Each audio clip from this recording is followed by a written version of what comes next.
Welcome back to my channel. So of class 10th जो हमने chapter start किया था जेनेटिक्स, उसका ये लास्ट पार्ट है जिसमें हम पढ़ेंगे Mendel's law of inheritance. And three जो मेंडल के लॉज हैं वो बहुत इंपॉर्टेंट है एग्जामिनेशन पॉइंट ऑफ व्यू से। सो मैंने यहाँ पे बहुत ईजी लैंग्वेज में आपको डेफिनेशंस लिख के दी हैं and with examples. So whenever you get a question regarding the laws of Mendel, then you always write definition and example. Okay, now starting with the law of dominance. Law of dominance जो है, what is it? Out of the two pair of alleles, the one which is able to express itself is called dominant and the one which is unable to express itself is called recessive. It means कि जो हमारा एक gene है which contains two alleles, okay, तो जो to pair of alleles है, see this is your alleles, तो इन दोनों एलील में से एक एलील जो खुद को एक्सप्रेस कर पाएगा एक इंडिविजुअल में या एक प्लांट में, तो उस जो एक्सप्रेस कर पाएगा so that gene will be known as your dominant one, और जो एक्सप्रेस नहीं कर पाएगा वो रिसेसिव कहलाएगा. The recessive can express only when the pair consists of both recessive, that is homozygous recessive. This is very much important. That is कि recessive अपने आप को तभी एक्सप्रेस कर पाएगा जब होमोजाइगस रिसेसिव कंडीशन होगी. As you can see in example, जैसे capital T capital T capital T small T small T small T. अब देखिए फर्स्ट जो एग्जांपल है कैपिटल टी में, इसमें दोनों जो हैं alleles that are dominant, which means कि जो टॉलनेस है that the plant will be very tall, क्योंकि उसमें क्या है होमोजाइगस डोमिनेंट जीन है. सो यू कैन सी कि दोनों डोमिनेंट है, so what will be the result, that is tall होगा plant. Next is capital T small T. इसमें है this is the what is the example, main example of law of dominance की this is a pair of allele, और उस pair of allele में से जो एक है that is dominant and the other that is small T is recessive. तो जो डोमिनेंट है वही खुद को एक्सप्रेस करेगा, भले ही साथ में there is a recessive, okay, but only the dominant one will show its effect. But जब दोनों स्मॉल टी हैं which means it is a homozygous recessive. Now in this case there is no dominant gene, तो कोई भी dominant gene होने की वजह से only what is there recessive gene, तो क्या एक्सप्रेस करेगा खुद को, ओनली रिसेसिव. मीन्स कि इस केस में टॉलनेस का जो कैपिटल टी होना चाहिए that is absent, which means that it is recessive, which leads to the dwarf plants. Next is the law of segregation. Law of segregation is also called the law of purity of gametes. ये बहुत important है कि जो law of segregation है उसे क्या कहते हैं. सो इसका सेकेंड नेम है that is law of purity of gametes. During gamete formation the two pair of alleles segregate in such a way that each gamete gets या receives one allele. कि जब गैमीट फॉर्मेशन हो रही होती है then जो alleles के जो दो पेयर्स होते हैं वो इस तरह से सेपरेट आउट होते हैं. सेग्रीगेट मतलब सेपरेट होना, इस तरह से सेपरेट होते हैं कि हर गैमीट के पास एक एलील जाए. द गैमीट कंबाइन टुगेदर, एक एलील जाने का मतलब कि जब फ्यूजन होगा तब एक एलील फादर से आएगा एक एलील मदर से आएगा, तो जो डिप्लॉयड कैरेक्टर है वो रिस्टोर रहेगा. सो this is this is what that is law of purity of gametes. The gametes combine together at the time of zygote formation. जब zygote formation होनी होती है तो जो gametes है वो combine करते हैं and thus the paired condition is restored. और इस वजह से जो paired condition है, diploid condition है, वो restore रहती है. This is the example. See, capital T in case of male में हमने लिया है एंड फीमेल में capital T small T. This is homozygous dominant and this is heterozygous dominant, क्योंकि इसमें कैपिटल टी भी है स्मॉल टी भी है, but in this case the dominant one will show its effect. And इसमें तो recessive absent है तो डोमिनेंट ही अपना इफेक्ट शो करेगा. सो जब गैमीट फॉर्मेशन हुई तो हर एलील जो है the two pair of alleles वो इस तरह से सेग्रीगेट होंगे गैमीट्स में कि सभी गैमीट्स को एक एक जो है एलील जाए. That is one T will go in one gamete and one another T will go in another gamete. So same goes here. Capital T small T. मैंने सर्कल इसलिए किया है because this are the gametes. Now जब fusion होगी तो as you know that Punnett square बनाते हैं capital T small T. So जो रिकॉम्बिनेशंस बनेंगे that will be capital T capital T capital T capital T capital T small T capital T small T. तो this is 50% जो होंगे वो homozygous dominant होंगे and 50% will be heterozygous dominant. But overall जो हम देखें तो सभी क्या होंगे दैट इज डोमिनेंट रहेंगे सब में, क्योंकि सभी में एक कैपिटल टी प्रेजेंट है।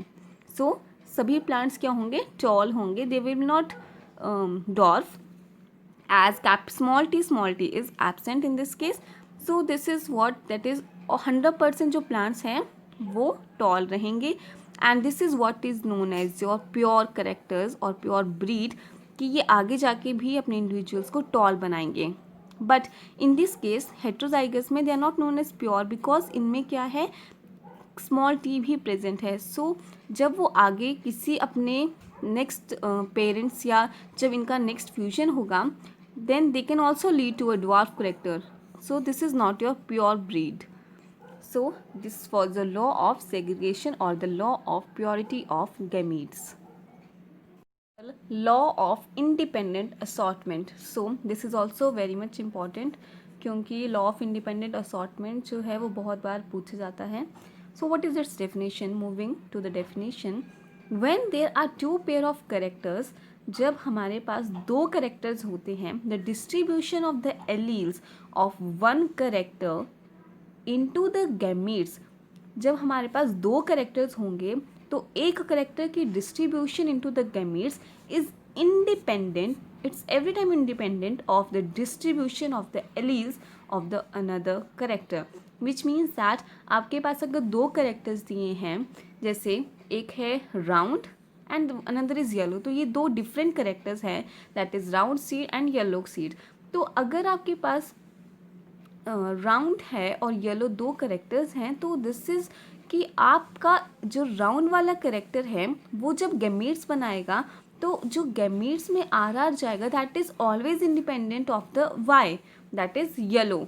सो दिस इज़ कि आपके जो दो करेक्टर्स हैं जब वो डिस्ट्रीब्यूट होंगे गैमीट्स में तो वो एक दूसरे के हमेशा क्या रहेंगे इंडिपेंडेंट, मतलब वो एक दूसरे पर डिवाइड होने में डिस्ट्रीब्यूट होने में वो कभी भी डिपेंडेंट नहीं रहेंगे। Now it is always seen in dihybrid cross. Always remember this कि जो इंडिपेंडेंट असॉर्टमेंट है वो हमेशा डाई हाइब्रिड क्रॉस में दिखाई देती है। दिस इज़ एन एग्जाम्पल जहाँ पे आर आर वाई वाई है and small R small Y है। कैपिटल आर है, it is for the that is round seed shape है एंड कैपिटल वाई की येलो सीड कलर है, whereas in case of small Y ये है green seed colour के लिए and small R that is for the wrinkled seed shape. अब देखिए ये दोनों दो अलग करेक्टर्स हैं तो इसकी सेपरेशन और इसकी सेपरेशन या इन दोनों की जो डिस्ट्रीब्यूशन है that is always independent of each other. That is capital R capital Y जब ये डिस्ट्रीब्यूट होंगे तो आर वाई बनेगा, विच मीन्स कि इस आर और इस वाई की जो डिस्ट्रीब्यूशन है वो अलग है, वो इंडिपेंडेंट है एक दूसरे के। Same goes here small R small Y. तो जब इनकी फ्यूजन होगी तो what will come in the F1 generation that is capital R capital Y small Y, यही आएगी because as you can see यहाँ पर सेम है तो only you can just write one that is capital R capital Y small Y. Experiments on garden pea, उसने क्या किया experiments किए गार्डन में पी पे that is Pisum sativum. He took varieties of the pea plant showing 7 pairs of contrasting features. उसने pea plant के 7 contrasting features लिए, 7 pairs that is tall, dwarf. So this is a pair of one character as we are going to study now. He used 7 pair of contrasting features as below. ये थे 7। ये question बहुत important है because ये हर बार आता है कि why he chose pea plant and what were the contrasting features of the pea plant. That is flower colour, कि फ्लावर का कलर कैसा होगा। उसके दो वेराइटीज थे, पर्पल एंड वाइट। सीड का colour yellow and green. Seed shape, की seed की शेप कैसी होगी, round and ट्रिंकल्ड।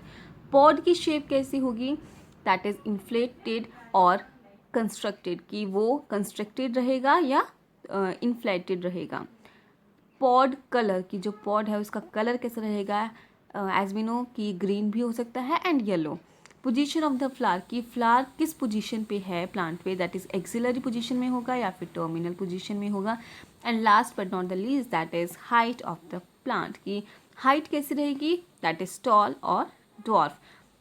So these were the 7 contrasting features which he took in the study of the garden pea. Now he took pea plant. उसने pea plant क्यों लिया? For the 3 main reasons, and these 3 reasons are very important for examination point of view.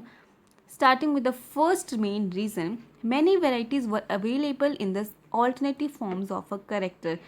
कि एक year में बहुत सारी varieties मिल जाती थी उसे इन contrasting features में, पी प्लांट में, मतलब बहुत सारी वेराइटीज़ उसको हर ऑल्टरनेटिव करेक्टर की फॉर्म में मिल जाती थी।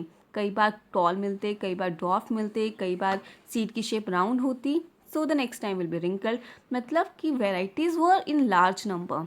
Second, varieties were available in pure form that breed true. तो जो वेराइटीज़ हैं वो बहुत ही प्योर फॉर्म में थी, ओके, जो हमेशा क्या करती थी, एक ही तरह के हमारे पास देती थी ऑफस्प्रिंग्स। मतलब उसमें कोई मिक्स्ड कैरेक्टर्स, जैसे आगे हम पढ़ेंगे इनकम्प्लीट डोमिनेंस होती है, तो मतलब जब जो उसने वेराइटीज़ ली थी वो सारी प्योर फॉर्म में थी। And they always breed true, that is वो हर जनरेशन में सेम टाइप देते थे, generation after generation. Now peas were normally self pollinated. Peas जो थे वो हमेशा मतलब क्या रहते थे, सेल्फ पॉलिनेशन होती थी उनमें, but cross can also be done. But P plant में मैंगल ने क्रॉस पॉलिनेशन भी की थी।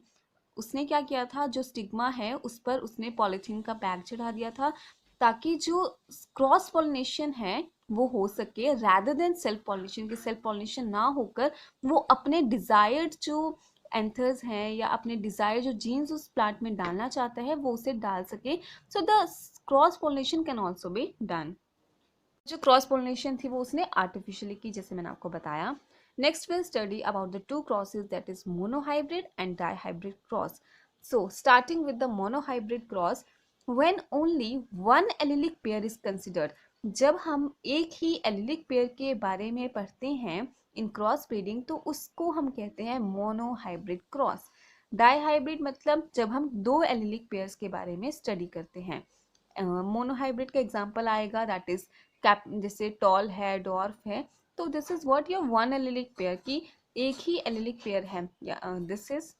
And in case of dihybrid, जैसे मैंने आपको पीछे बताया, राउंड एंड येलो, तो this is your dihybrid cross. अब हम मोनोहाइब्रिड क्रॉस के एग्जांपल्स पढ़ेंगे। एंड जैसे मैंने आपको यहाँ पर शो किए हैं, आप अगर एग्जाम में ऐसे ही लिख के आएंगे तो आप अपने एक भी नंबर लूज नहीं करके आएंगे। So study this very carefully. जो मैं आपको हर कॉन्सेप्ट बताऊंगी उसे बहुत अच्छे से समझिए, and always right this cross in this particular way, that will be very much scoring in your examination. So starting with the monohybrid cross, आपकी बुक में केस 1 है, केसेस में दिए हैं, सो मैंने भी वैसे ही बनाए हैं ताकि आपको बहुत इजीली क्लियर हो चीज़ें।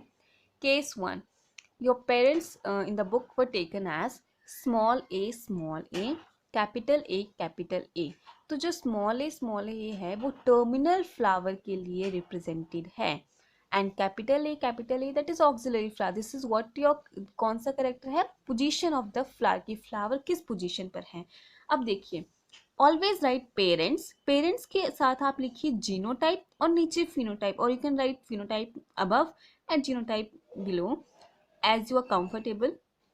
सो मैंने दोनों तरह से आपको बताए हैं। फर्स्ट इज जीनोटाइप मैंने ऊपर लिखा है एंड फिनोटाइप नीचे लिखा है इन केस 1। तो जीनोटाइप क्या है, स्मॉल ए कैपिटल ए, तो this is a monohybrid cross, क्योंकि इसमें एक ही एलिलिक पेयर के साथ हम डील कर रहे हैं, या फिर वो टर्मिनल होगा फ्लावर या फिर वो एक्सिलरी होगा। सो इस पर हमारे पास कौन सा मेंडल का लॉ फॉलो हो रहा है, that is the law of dominance, कि कौन सा हमारे पास कौन सा एलील डोमिनेंट है। इस केस में क्या है, कैपिटल ए डोमिनेंट है तो एक्सिलरी हुआ, दिस इज होमोजाइगस रिसेसिव तो ऑक्सिलरी ना होके that is terminal, so here the law of dominance is followed.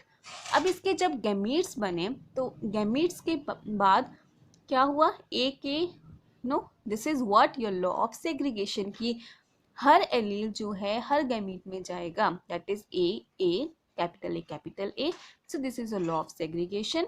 Now F1 generation is the fusion of the two gametes, जिसे हम कहते हैं फर्स्ट फिलियल जनरेशन।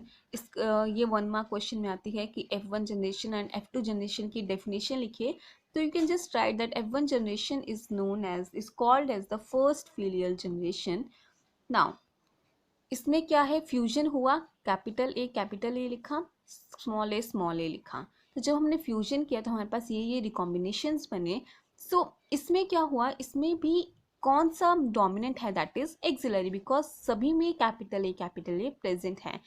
सो इसमें कौन सा लॉ दिखाई दिया या कौन सा लॉ एक्टिव हुआ, that is law of dominance, which means कि ऑल एक्सिलरी फ्लावर्स की हर फ्लावर जो है वो एक्सिलरी है।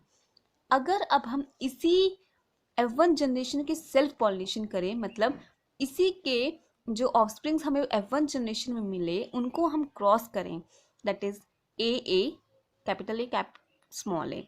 Now this is again what your law of dominance, कि कौन सा डोमिनेंट हमें दिखाई दे रहा है, गैमीट्स बने, that is a capital A small A, that is called the law of segregation. फिर F2 जनरेशन, सेल्फ पॉलिनेशन के बाद कौन सी जनरेशन आएगी, F2 generation, which is known as the second filial generation, जिसमें कैपिटल ए स्मॉल ए आया। तो this is what your law of dominance, आप देख सकते हैं। In this case it is known as the homozygous recessive. अब इस तीनों केसेस में क्या हुआ, दैट इज एक्सिलरी फ्लावर आएगा, बट उसके पास एक प्लांट आया जिसमें जो फ्लावर है वो टर्मिनल होगा। सो this was what he observed in monohybrid cross, and whenever he did monohybrid cross he always observed only phenotype 3:1 ratio, that is called the phenotypic ratio मतलब जो उसने देखने पे ऑब्जर्व की रेशियो, जब उसके प्लांट्स ग्रो हुए तो 3 प्लांट जो थे उनके पास एक्सिलरी पोजीशन थी फ्लावर की, बट एक प्लांट के पास टर्मिनल पोजीशन थी, तो this is it's phenotypic ratio, that is 3:1। But जब जीनोटाइप पे जाएं, हम जीन्स के बारे में स्टडी करें तो हमें ये रेशियो मिलती है, दैट इज 1:2:1। ये जो रेशियो है फिनोटिपिक एंड जीनोटिपिक, ये बहुत इंपॉर्टेंट है। So 1:2:1, that is 1 capital A 2 capital A small A, क्योंकि दोनों सेम है, और 1 दैट इज रिसेसिव। तो ये हमारे जीनोटिपिक है, जब हम जीन्स पर स्टडी करके जो रेशियो निकालते हैं that is called the genotypic ratio.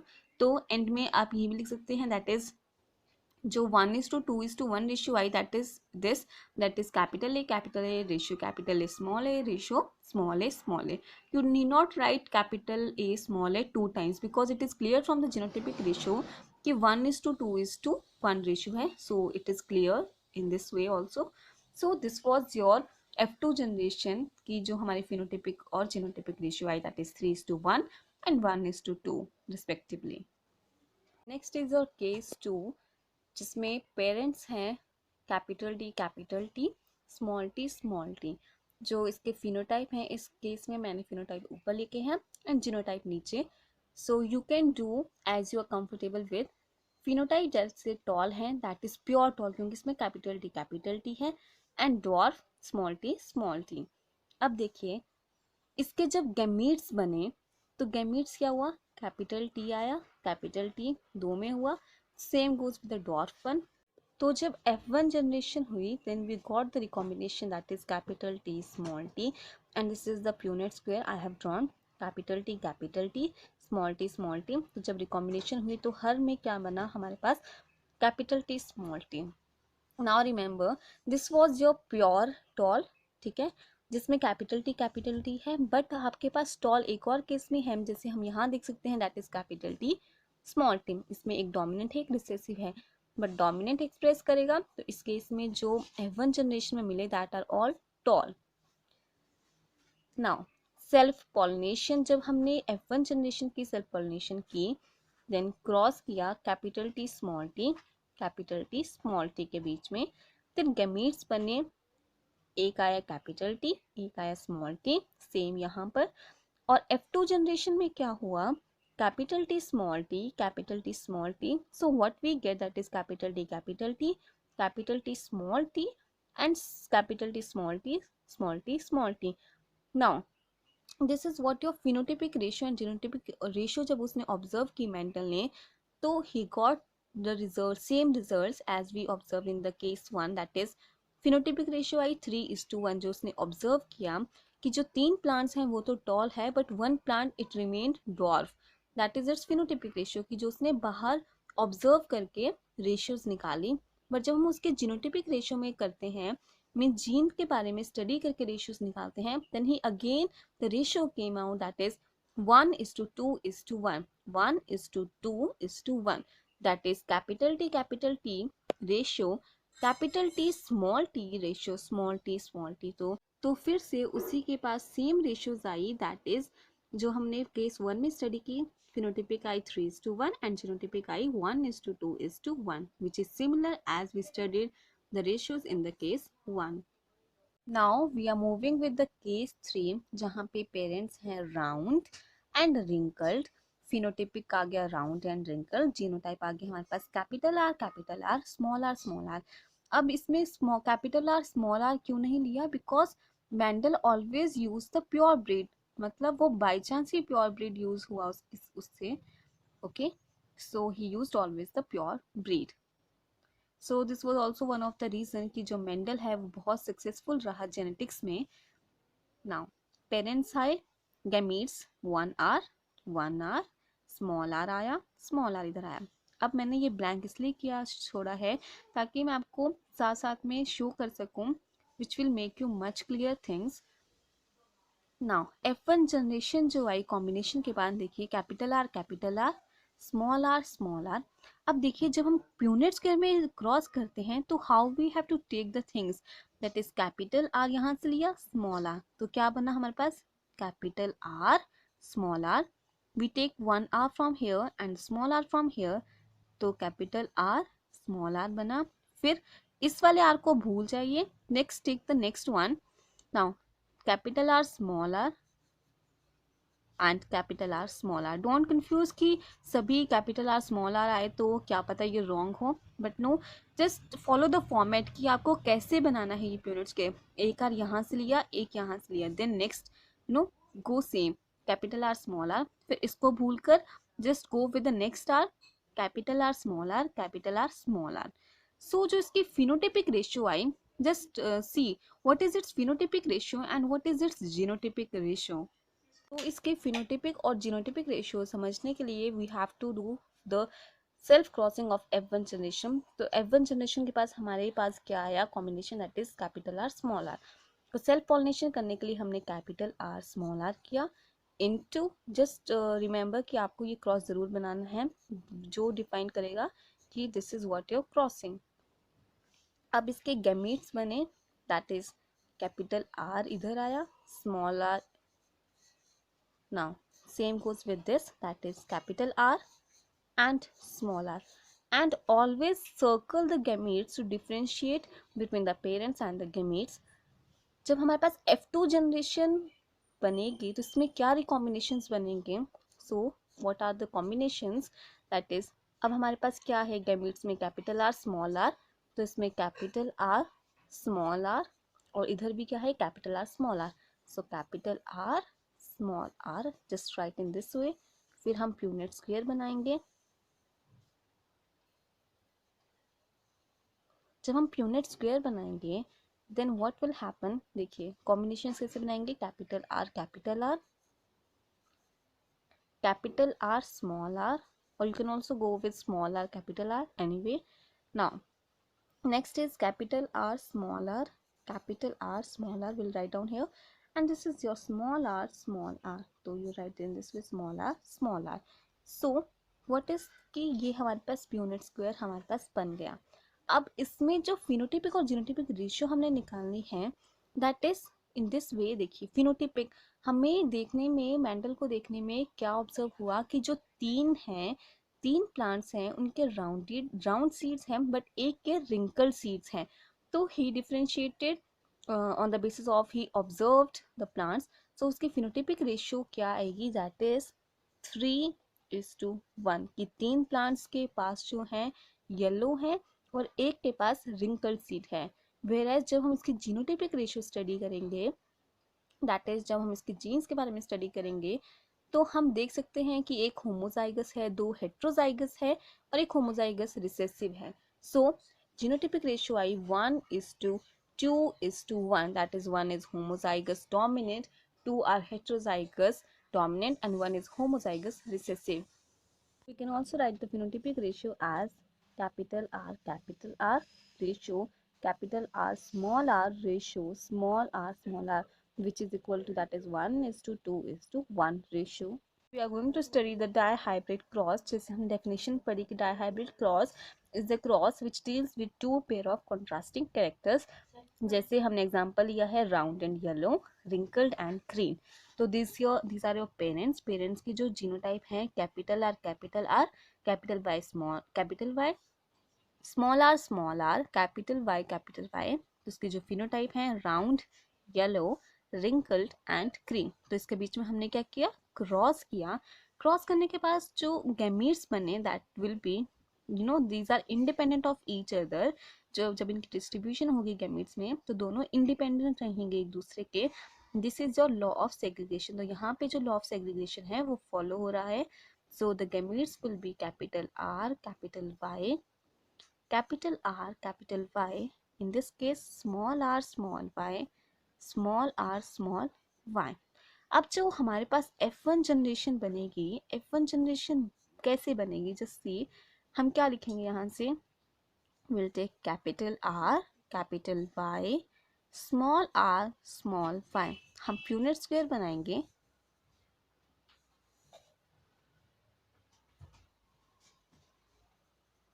अब देखिए हमारे पास कॉम्बिनेशंस क्या बने, that is capital R, small R, capital Y, small R, capital R, small Y, and that is capital Y, small Y. So ये हमारे पास F1 जनरेशन आई। इन शॉर्ट क्या आई, that is capital R, small R, capital Y, small Y, which means कि सभी क्या है, राउंड एंड येलो सीड्स हैं F1 जनरेशन में। अब देखिए जब हम F1 जनरेशन की सेल्फ क्रॉसिंग करेंगे, जब हम सेल्फ क्रॉस करेंगे या सेल्फ पॉलिनेशन करेंगे, तो हमारे पास क्या गैमीट्स आएंगे, दैट इज, ये बहुत इंपॉर्टेंट है कि जब हम सेल्फ क्रॉस करते हैं किसी भी डाई हाइब्रिड क्रॉस का, तो जो हमारे पास गैमीट्स बनते हैं सेल्फ क्रॉसिंग के time, that are capital R, capital Y, ठीक है, फिर capital R, small Y, small R, capital Y, small R, small Y.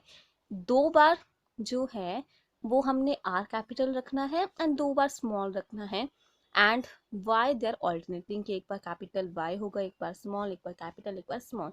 So this is the trick which you can use during the gametes, जब हम self pollination के time जब हम cross करवाएंगे। सो एक पेरेंट के ये हुए, नेक्स्ट पेरेंट के क्या हुए, कैपिटल वाई सेम रहेंगे and small r, small y. So ये and this is of one parent, this is of the another parent, तो ये क्या रहेंगे, सेम रहेंगे, क्योंकि हम क्या करवा रहे हैं, सेल्फ क्रॉसिंग करवा रहे हैं। तो अब हम जब हमने F2 जनरेशन निकालनी है, तो F2 जनरेशन के बाद हमें क्या करना पड़ेगा, प्यूनेट स्क्वायर बनाना पड़ेगा। So we are going to make the Punnett square here. So now we are going to make the recombinations. It is a bit complicated as we compare with monohybrid cross. So first we are going to make the dihybrid cross का जो first combination है, that is, अब just आप देखिए, आप first capital R capital Y के साथ deal करेंगे, just forget the rest one, इससे आप भूल जाइए and just forget these three, बस ये और ये लीजिए, that is capital R, capital R, capital Y, capital Y. Now next जो बना वो इसी के साथ मतलब एक लाइन में फॉलो कीजिए, इसके साथ next one the second one that is capital R, capital R, capital Y, small Y, that is एक आर यहाँ से आया, एक आर यहाँ से, वाई यहाँ से एंड वाई यहाँ से। दिस इज यहाँ पे क्या, सो हमारा थर्ड कॉम्बिनेशन बना that is capital R, small R, capital Y, capital Y. तो जो हमारा अब फोर्थ कॉम्बिनेशन बनेगा that is capital R, small R, capital Y, small Y. अब हम नेक्स्ट पे चलते हैं, हम ऐसे ही कॉम्बिनेशंस बनाएंगे इसके साथ भी। So the combination will be capital R, capital R, capital R, capital R, capital Y, small Y, capital R, small Y, small Y. So next is capital R, small r, capital Y, small y. Next is capital R, small r, capital, both are small, so we write small y, small y. So next is capital R, small r, capital Y, capital Y, capital R, small r, small y, capital Y. Next we'll make small r, क्योंकि दोनों छोटे हैं इधर, and capital Y, capital Y. Next is capital small r, capital Y, small y. So अब हम last के साथ combinations बनाएंगे, that is capital R, small r, capital Y, small y, capital R, small r, small y, small y, small r है तो small r, capital Y, small y. सो यार देखिए, ये देखिए small r, small y, small r, small y. This is one combination जहाँ पे जो है आर भी छोटा है एंड वाई भी छोटा है, सो दिस इज़ वन डिफरेंट. अब देखिए इसकी जो फिनोटिपिक और जीनोटिपिक रेशियोज आएंगी वो क्या आएंगी. So in dihybrid cross the genotypic and phenotypic ratios are, phenotypic ratio जो है that is 9:3:3:1.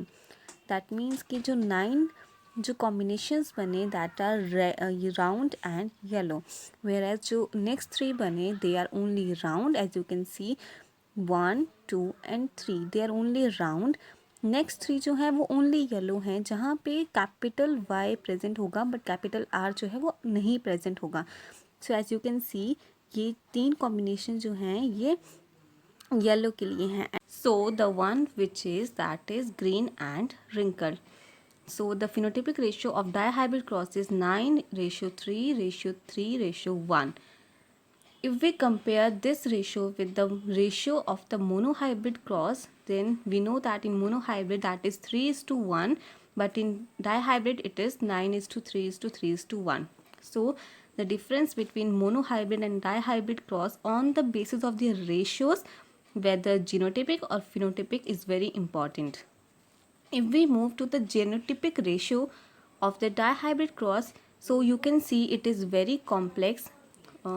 This is the ratio that is observed. This is not in your books, but you can note it down.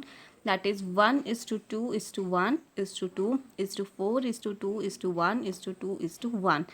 So this is what your genotypic ratio of the dihybrid cross. As you can see, 1 is represented for this because no other type of the capital R, capital Y is present. So this is your homozygous yellow and round seed. 2 represents for next one, that is capital R, Y, capital and small y. So these two are similar. So in this way this ratio comes out to be, that is called the genotypic ratio of the dihybrid cross, which is very complex in nature. That is this ratio. So our last topic is mutations. So as we have learned mutations, that its definition is, it is a sudden change in one or more genes or in the number or structure of chromosomes. This is a change, it is a sudden change which may occur in genes or in the chromosome structure or in its number.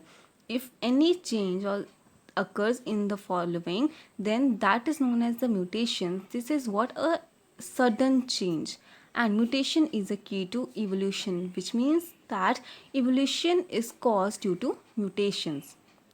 Now, in your book, there are two types of mutation which is given, that is sickle cell anemia, and second is the radioactive mutations. First being the sickle cell anemia, as we have learned this that it is a blood disease and is caused by gene mutation. ये जो sickle cell anemia होता है ये gene की mutations की वजह से होता है. Now, इस म्यूटेशन में what happens in this mutation is कि जो आरबीसीज की शेप है it gets converted into a sickle shape. As you can see कि जो आरबीसीज हैं वो किस में शेप चेंज में हो गए हैं, सिकल शेप में चेंज हो गए हैं. So this is your sickle cell anaemia. Next is your radioactive. So the next is that radioactive mutation alter the gene structure. जो जीन का जो स्ट्रक्चर है वो पूरी तरह से ऑल्टर हो जाता है एंड चेंज हो जाता है इन दिस केस, एंड उसका इफेक्ट जो है वो जनरेशन आफ्टर जनरेशन जो है वो विजिबल रहता है. As during the world war 2 Hiroshima और नागासाकी में जो एटॉमिक एक्सप्लोजन हुआ था that is an example of radioactive mutations, because you know till now the people there are deformed due to the radioactive mutations which have occurred during the World War II, but their effect is seen generation after generation. As you can see till now the effects of that mutations which have occurred during the World War II in Japan. Your topic, that is chapter genetics, is completed. I'll meet you in the next video. Do share my channel, subscribe for more updates and press the bell icon. Thank you so much.